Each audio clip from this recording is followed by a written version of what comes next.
plugged in? Hello? Yep, I am. Hello. All right, thank you for attending tonight's meeting, May 13th, 2024.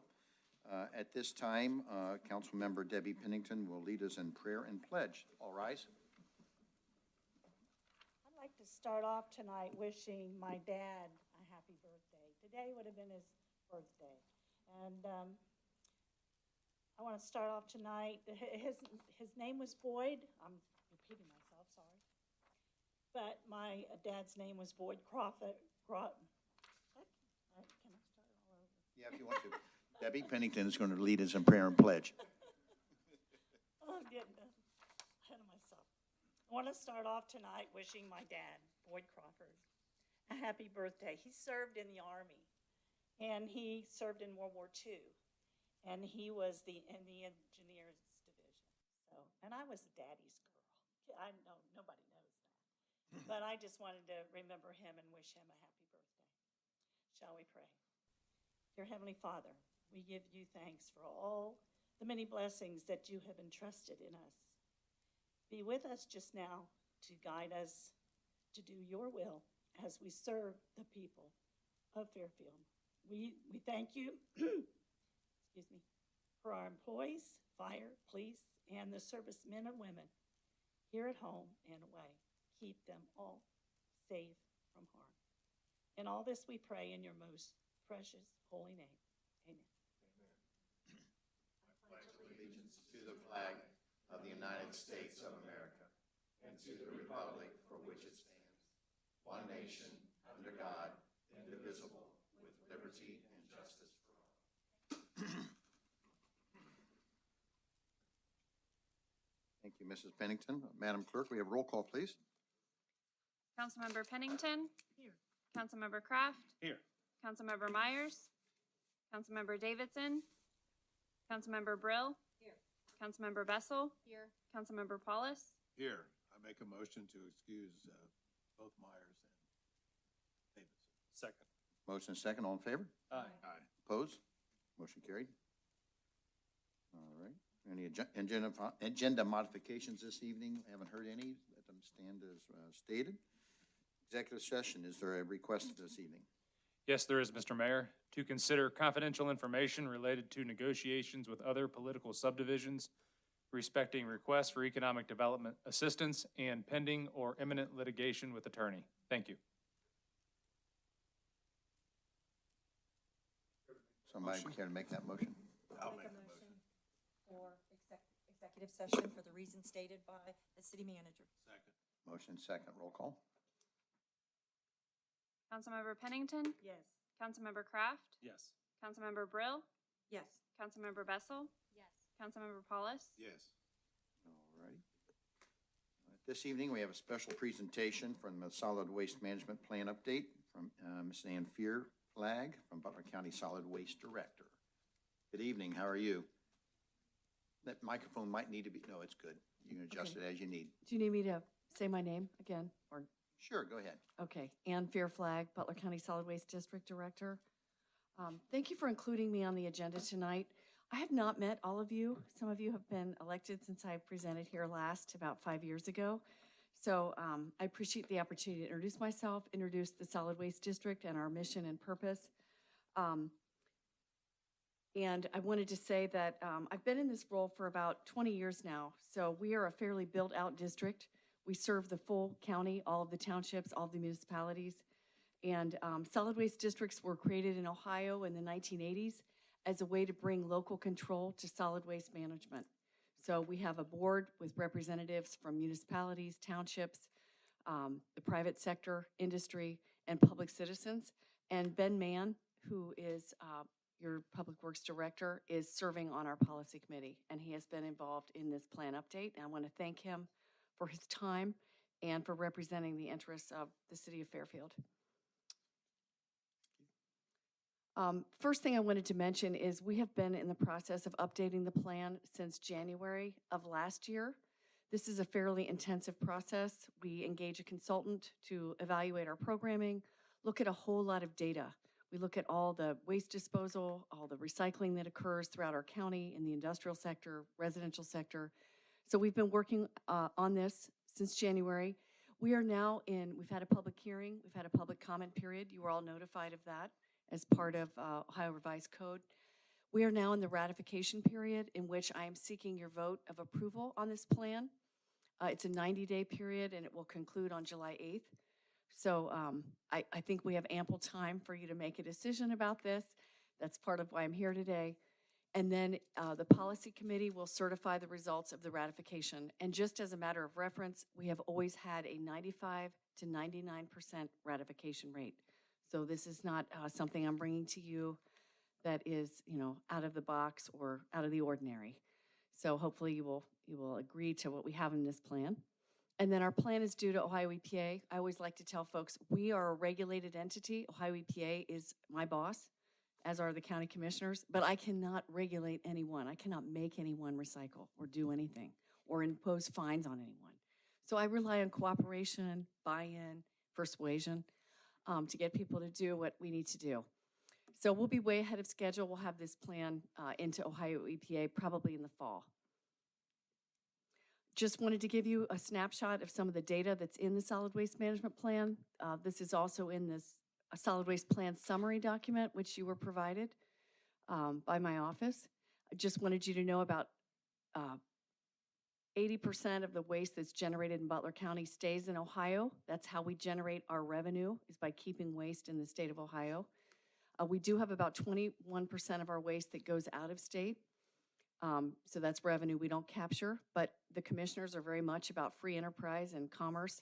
So we do not impose any restrictions on where a business can take their waste. So we have 20% goes out of state. The lion's share of our waste, 67%, gets deposited at Rumpke Sanitary Landfill in Colerain Township. And our plan has a forecast of disposal capacity, and it shows about 37 years of capacity left at Rumpke Sanitary Landfill. So we're in good position as far as the long view, the horizon of where our waste will go. I also think that we should still operate with a mindset of some urgency to recycle and to keep that landfill available as long as possible. Just information about historical waste disposal. We generate about 6 pounds per person per day in Butler County. It's been going up consistently, but not dramatically, since 2017. We are slightly below the statewide pounds per person per day waste generation, but we are above the nationwide waste generation. So, we're always striving. I think that we have a lot of development going on in this county, a lot of commercial activity. I'm sure you see that if you drive around Westchester, Liberty, even Fairfield and Hamilton. So that number is unlikely to go down as far as the pounds per person per day. Also in the solid waste plan, we do a complete inventory of all the haulers in the region. We look at all the facilities in the region that take recycling, composting, and as well as community yard waste collection programs, which Fairfield has an active program in that regard, which residents really value. And the solid waste district also values as a way to keep organic and materials out of the landfill. This gives you a snapshot of where drop-off recycling is available countywide. The solid waste district pays for the community recycling drop-offs that you see around the county. You do have some in the city of Fairfield as well, that the city of Fairfield does underwrite the cost for that. We have 7 communities that provide combination trash and recycling. All the municipalities in Butler County provide combination trash and recycling. It is the most effective way to capture recyclables. Whatever is easy is what people will do. So if you have a bin or a toter for your recycling, you're likely filling that up as much as it will hold. I know I do at my house. The drop-off recycling collection captures a much, much lower yield of recycling, but we are required to keep these programs going because we do not have a sufficient number of curbside combination trash and recycling programs in our largest townships. So we meet the access goals that Ohio EPA has established, which is 85% access. So we do have that covered in the plan. We have to demonstrate that there's adequate infrastructure. And then I just provided a quick snapshot of how much you all recycle here. I do think it's worth pointing out that households with combination trash and recycling generate almost twice as much recyclable material as a household that is non-contracted. So you'd have to either pay separately for your curbside or you'd have to take your recycling to another drop-off. I did want to point out that there's an uptick during the pandemic in 2021 and 2020. We saw this all over the United States. People were just consuming more material at home, but people were also throwing a lot of trash away. So it did not result in an uptick in your recycling rate. So those two things are related to both how much trash you generated as well as how much recycling you threw away. And what I find when I look at this data is these things tend to plateau. We don't see large spikes in the amount of recyclables that people generate year over year. We've tried to move this up. You're still like in the second place with Oxford as the highest recycling community. And this was a discussion I had with Tim Abbott and Tim Myers years ago that we've done a lot to try to raise the bar. But I think that because you have curbside for every single household, I'm not sure what more you can do except more information. I know you're looking at organics in your sustainability plan. Organics are heavy. I think that's a good thing to look at getting out of the waste stream. And I want to just make a sidebar that I've met with Adam Sackenheim and Aaron Lynn, and I really applaud you for your efforts on your sustainability plan. It's the way to go, and it allows you to look at multiple modalities to increase and improve how green the city is and how much participation you get from your residents.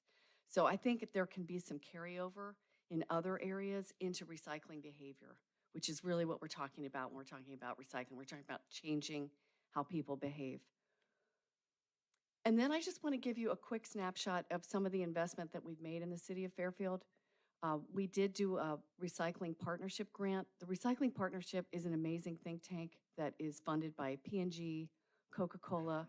They have money to share with communities across the United States. This was a competitive grant, and I immediately thought Fairfield would be the best place to do this grant. Some of you may remember when we rolled this out, it involved a cart-to-cart audit of everybody's recycling bin.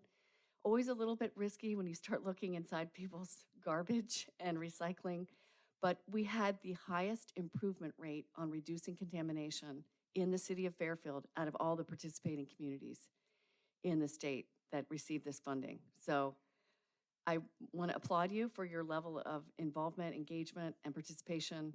Your previous administration was extremely supportive when I came before this body. So I like coming back to this group, this board, and that does represent an investment of about $21,000.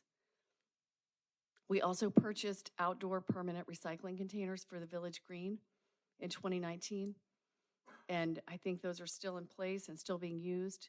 They are attractive. They looked nice with the setting, so we thought they were a good use of our dollars. During the pandemic, we did more of a feel-good kind of outreach just to have a presence in the city of Fairfield. So we did the Festival of Trees, and we used items that we upcycled, common things like light bulbs, wine corks. You can see different things that we used the local newspaper as our garland on the tree. And we used it as a chance to get people to think about recycling in a fun way. And then in the last 2 years, we've supported your community cleanup days. And that's been, I think, a very appropriate use of some of the funds that we have available to communities that have well-developed community cleanup programs. During this same period, I also met with the Fairfield Environmental Commission.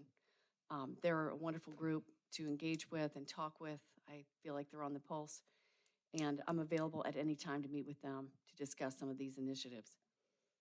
I have a long list of strategies in this plan. Some are short-term, some are mid and longer term. I wanted to talk a little bit about how these might fit with some of the things in your sustainability plan. One of the things that we're looking at is multifamily recycling. This is an area where I think we can make a real big impact on the amount of material that we could capture. We have done this in the city of Oxford with a lot of success.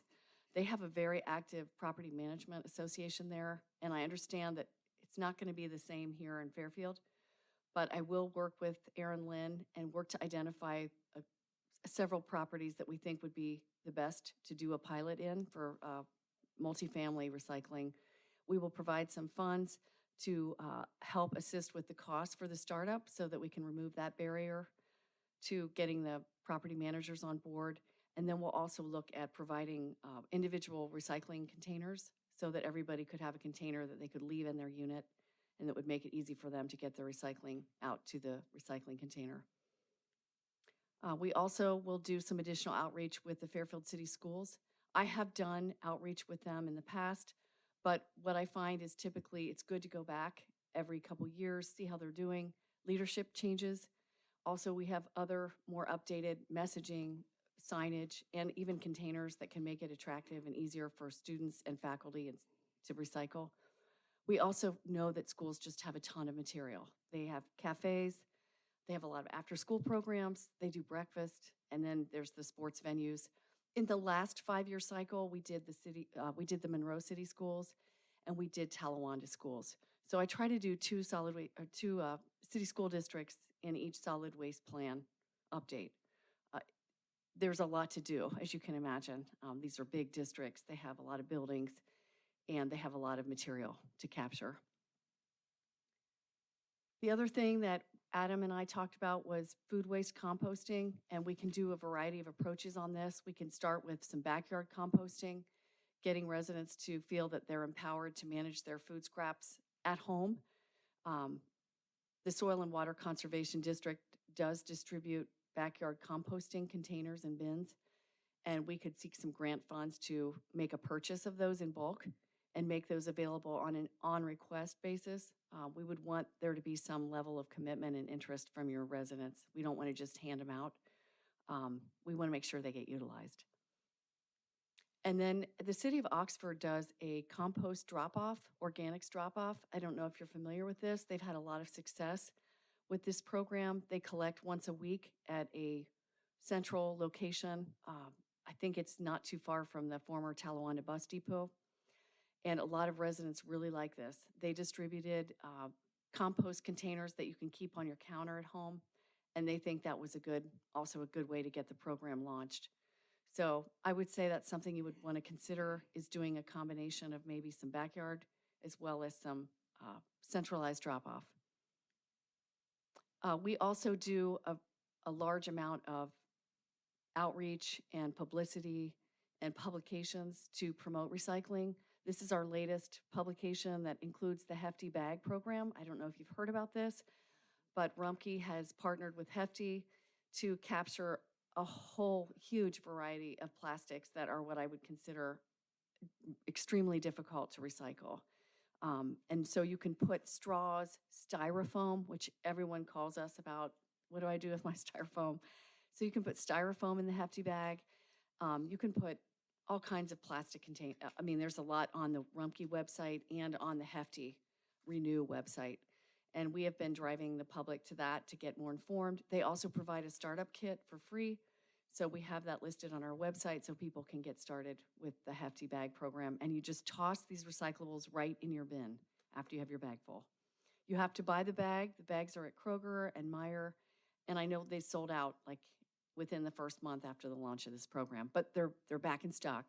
So They're also on Amazon. Oh, thank you. Okay, great. In any case, that's just one of the ways we're promoting this new opportunity for the public. And then our revenues have consistently gone up.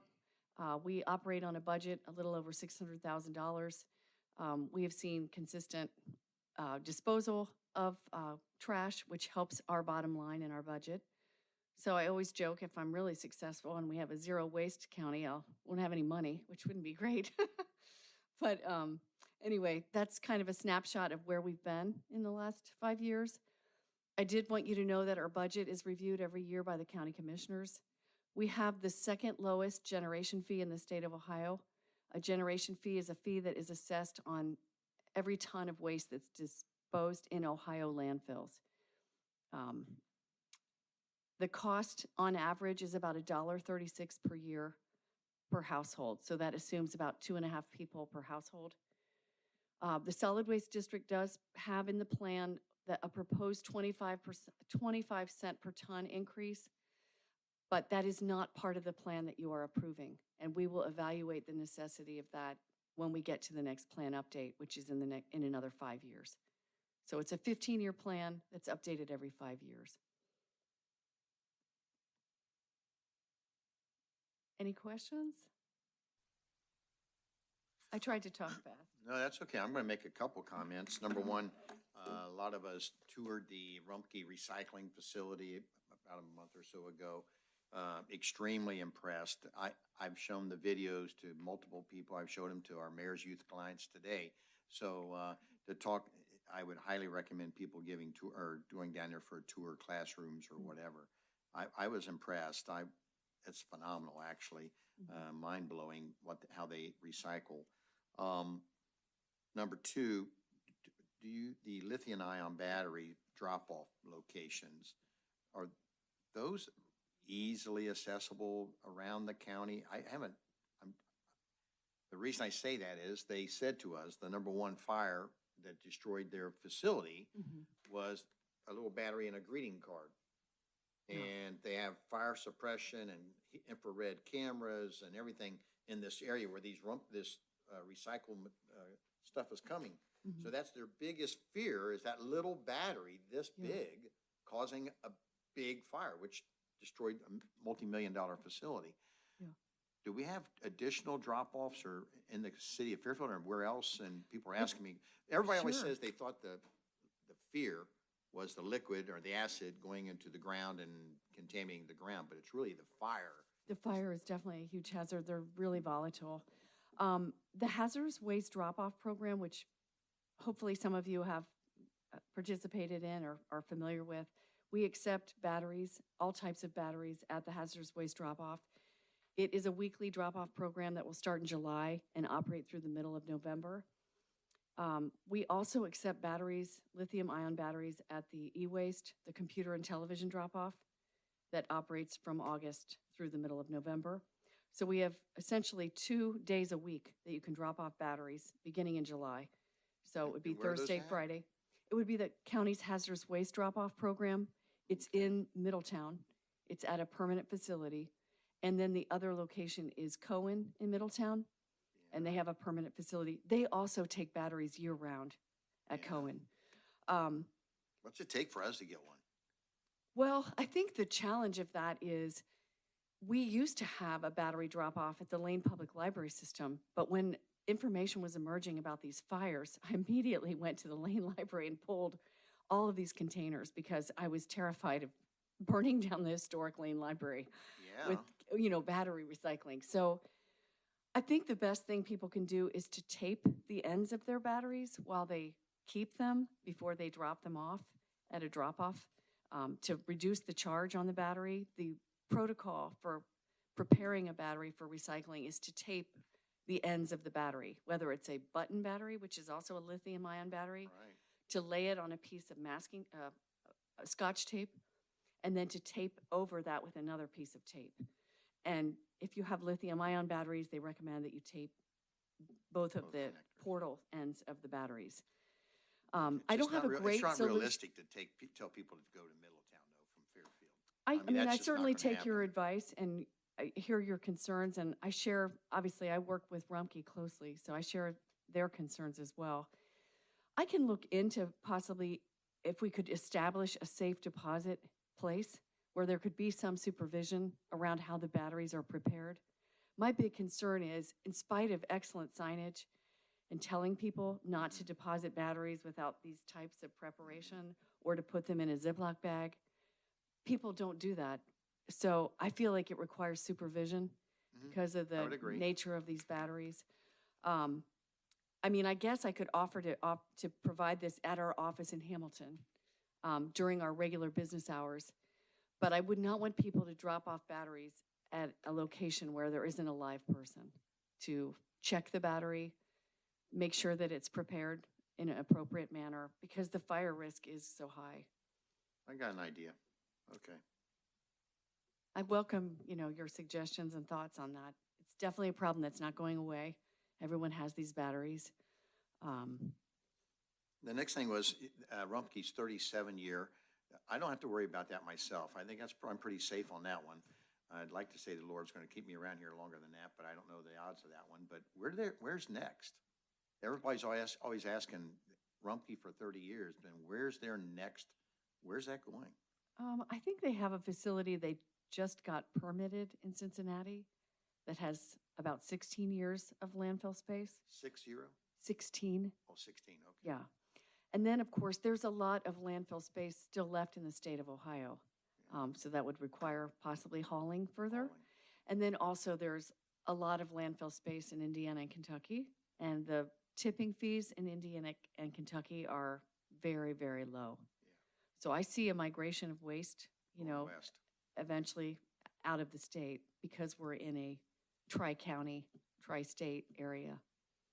Mhm. All right, anybody else? And I appreciate your concerns about the batteries. I share your concerns. And I'll see what I can do to make it more consumer friendly, because I think consumers are trying to do the right thing with these materials.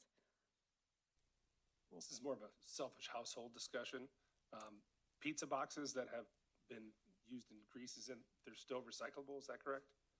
Rumpke doesn't want any kind of food matter or grease that's on cardboard. They said that it's not good for their process. So what I do, because, you know, of my information, is I just tear the box a lot and just tear it up and take off the food matter and just throw that in the garbage. And everything else I put in the recycling, including the frame of the box. And it depends on how much effort you want to put into that. Fantastic. Thank you. And Thank which you. place you get the pizza from. That's true too.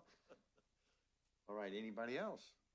Well, thank you very much for coming. This is always insightful. Every year you come, and we got to beat Oxford, though. We're right there. I almost didn't bring them up, but you know, it's Yeah, always there. those dang college Thank kids. you. Thanks for your time tonight. All right.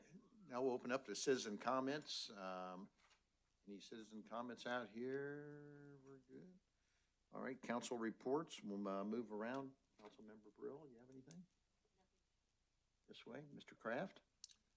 Yes, thank you, Mr. Mayor. I have an update from Public Works. Construction season is upon us, and a couple of projects with road closures will be starting soon. The city of Hamilton has delayed the Bilstein Bridge project until now, and will now close the bridge on June 3rd. It is expected to remain closed for most of the calendar year. Our South Gilmore Road project will also be starting soon and will require the road to be closed starting June 3rd for approximately 30 days between Mack Road and Reeser Road. The project will continue into the fall, but traffic will be maintained after the first month. I've been asked that today. They said, will it ever be closed fully, or is it always going to be 1 lane or 2 lane or whatever? But so you're saying 1 month closed completely? It will be closed completely in that section for 30 days. There's a couple deep storm sewers that need to be replaced, and the only way to do that is going to be to close it. And that construction up by Mercy Hospital, not construction, but the big parking lot there, that's for them, isn't it? Yeah. Staging That's area. Jurgensen's laydown yard on private property that they've worked out a deal to do. So that's That's what just I them figured. prepping when they had some time. Yep, cool. I'm sorry? June 3rd for approximately 30 days, weather depending, of course. Basically the whole month of June, really. Yeah.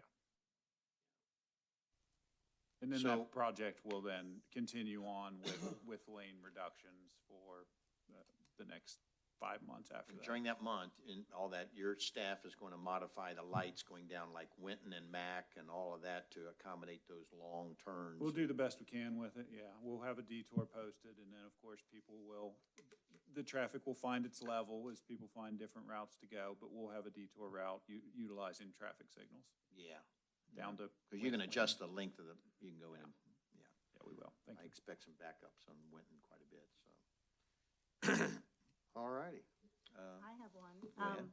The Water Division will continue its annual fire hydrant flushing program this week, focusing on neighborhoods between Winton and South Gilmore. Flushing will perform Tuesday through Thursday between the hours of 8 and 3 p.m. All flushing activities should be completed by May 23rd. The Water Division performs hydrant flushings to improve water quality by removing buildup sediment from the public water lines. The city will utilize its social media pages to provide more detailed updates to residents as necessary. Hollis? Thank you. Yes, sir. I'd like to say congratulations to Lieutenant Neil Ressler on his recent graduation from Bowling Green State University, where he earned his Bachelor's of Science degree in Fire Administration. I also have one for parks. This Wednesday is the opening week of the Fairfield Farmers Market. Along with the market this week, we have our first Cincinnati Reds watch party, which starts at 3:40 down at Village Green on the big screen. And another fun thing coming this summer is the Peach Truck. Fairfield is officially a part of the Peach Truck Tour for the 2024 season, and we'll be visiting 5 times this summer, starting June 5th. If you would like to order peaches, please go to thepeachtruck.com to pre-order your peaches. If you've never done that before, or if you have no idea what she's talking about, you need to look that up. It is absolutely mind-blowing that the people go Peaches are crazy delicious. over. Yes, they And are. they're phenomenal, and they go crazy over this truck. And it used to be, there was no early signups, you know, you had to just go in and wait in line for hours and hours for these peaches. Now you can do it online, you go up and it's so much better, but you would think they're like free. It's amazing. My family's done it for several years, so, well, thank you. All righty, there's no public hearing tonight, so we'll move on to, hearing no, objections to the approval of the minutes held April 22nd. We'll let them stand approved as written, and then we'll move straight into old business. For Development Services, Mr. Kraft. Thank you, Mr. Mayor.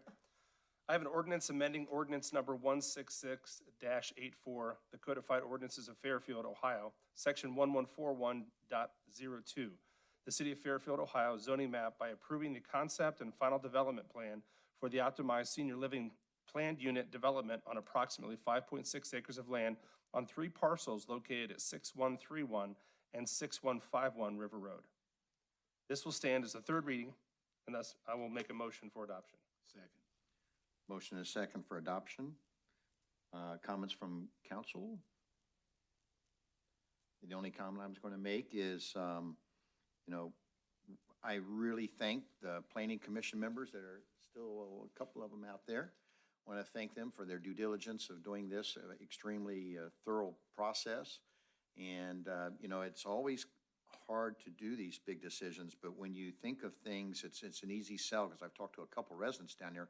When you think of development and projects that could go there without any planning commission approval, without any city approval, and then you think of this, it made it a little easier, because there were some business developments that could be there that would be much more disruptive. So thank you, Planning Commission, for your work.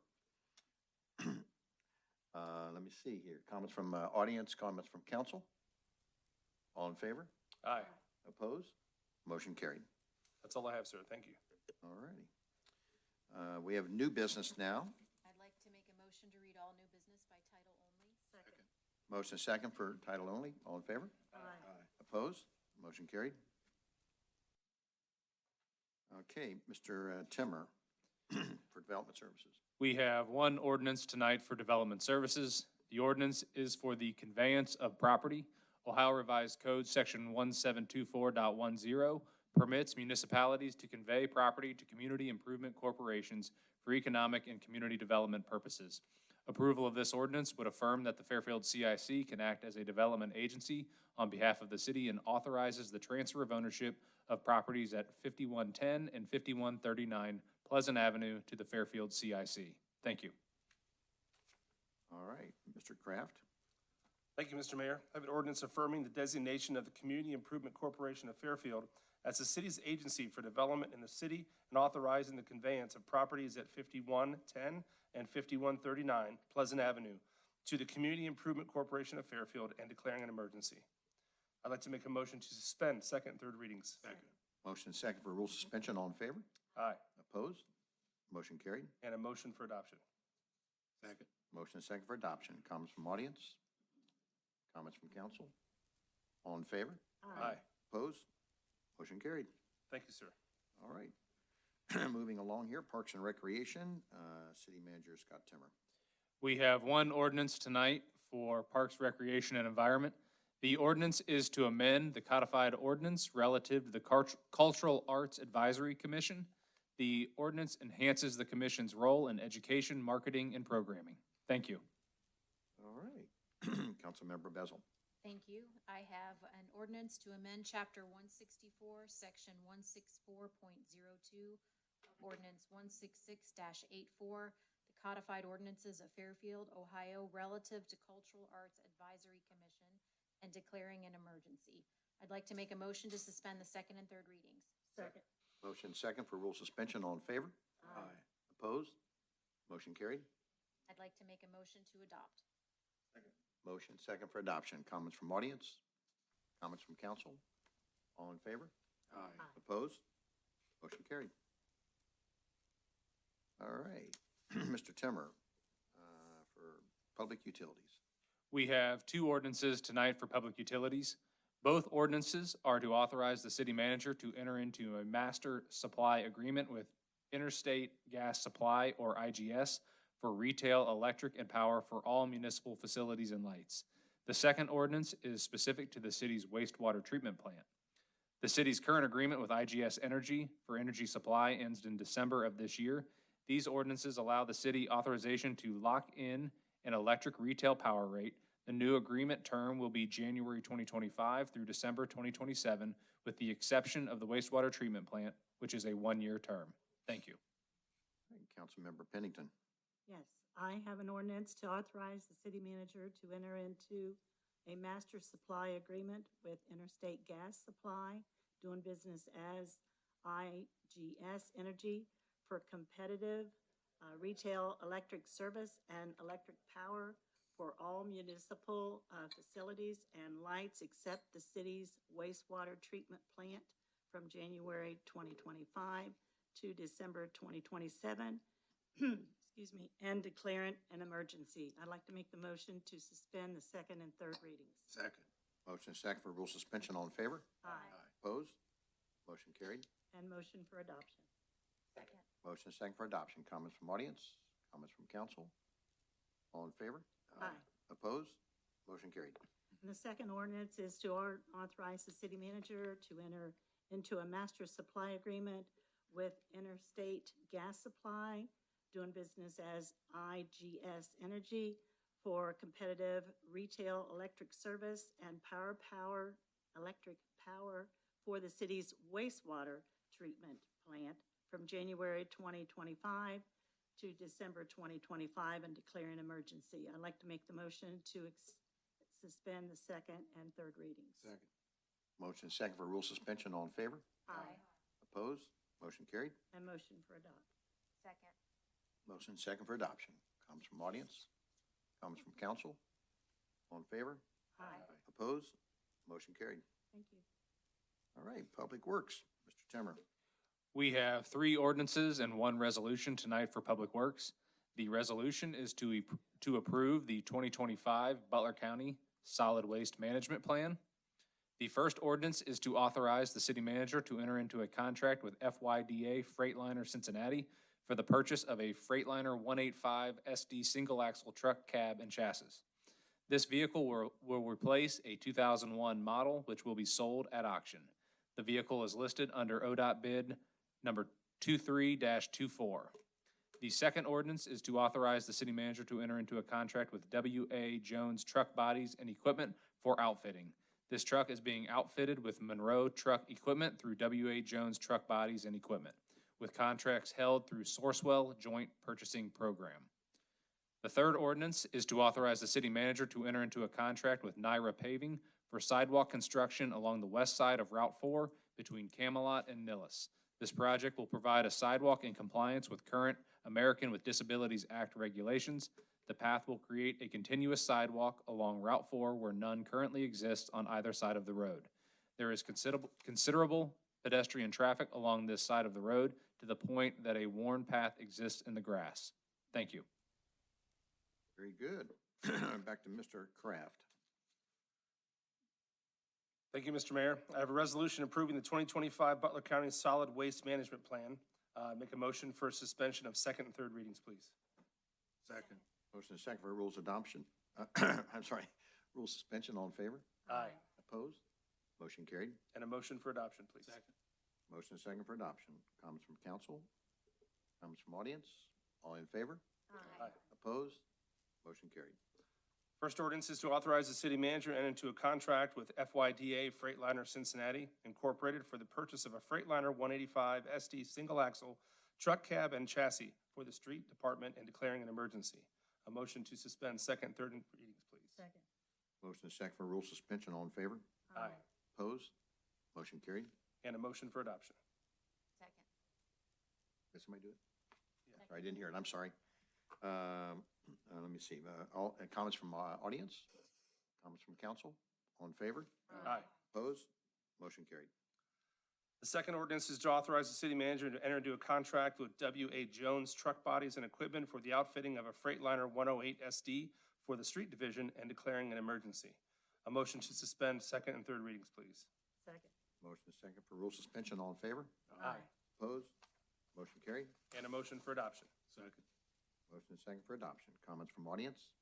Comments from council? Favor? Aye. Opposed? Motion carried. The third and final ordinance is to authorize the city manager to enter into a contract with Niagara Paving for construction of a sidewalk along west side of Route 4 between Camelot and Nellis and declaring this an emergency. Make the motion to suspend second and third readings, please. Second. Motion is second for rule suspension. All in favor? Aye. Opposed? Motion carried. And a motion for adoption. Second. Motion is second for adoption. Comments from audience? Comments from council? All I can say is that is going to be a well-needed path. That's been, so good job. All right. All in favor? Aye. Opposed? Motion carried. Thank you, sir. That's all I have. All right. So for finance and budget, Mr. Timmer. We have three ordinances tonight for finance and budget. The first ordinance authorizes the city manager to accept and execute an agreement and all related documents with the Butler County Board of Commissioners related to a request for assistance through the American Rescue Plan Act. The second and third ordinances are for contractual and non-contractual appropriations. The contractual appropriations total $516,300 and are for 4 projects in the Public Works Department.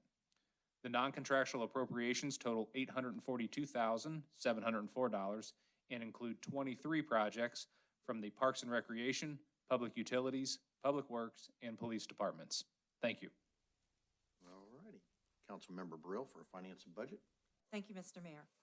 The first ordinance is to authorize the city manager to accept and execute an agreement and all related documents with the Board of County Commissioners of Butler County, Ohio, for federal recovery funds of the American Rescue Plan Act of 2021 and declaring an emergency.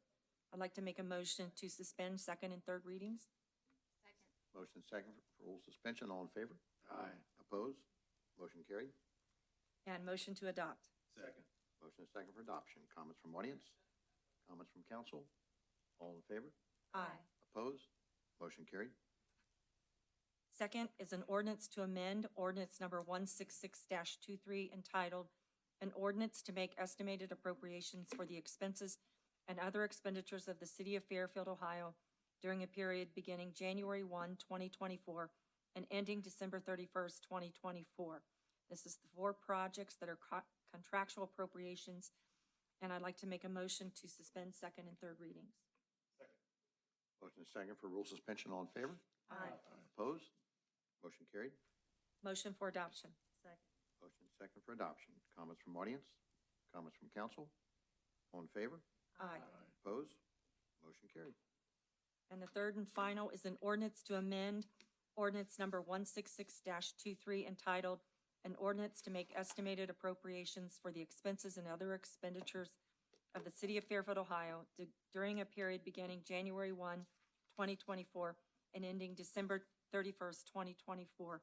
And this is for the 23 non-contractual appropriations. I'd like to make a motion to suspend second and third readings. Motion is second for rule suspension. All in favor? Aye. Opposed? Motion carried. Motion for adoption. Motion is second for adoption. Comments from audience? Comments from council?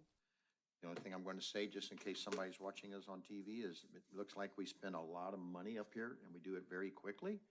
But rest assured that the staff and the council has gone over all of these throughout either a CIP process or just through our city manager briefings, et cetera.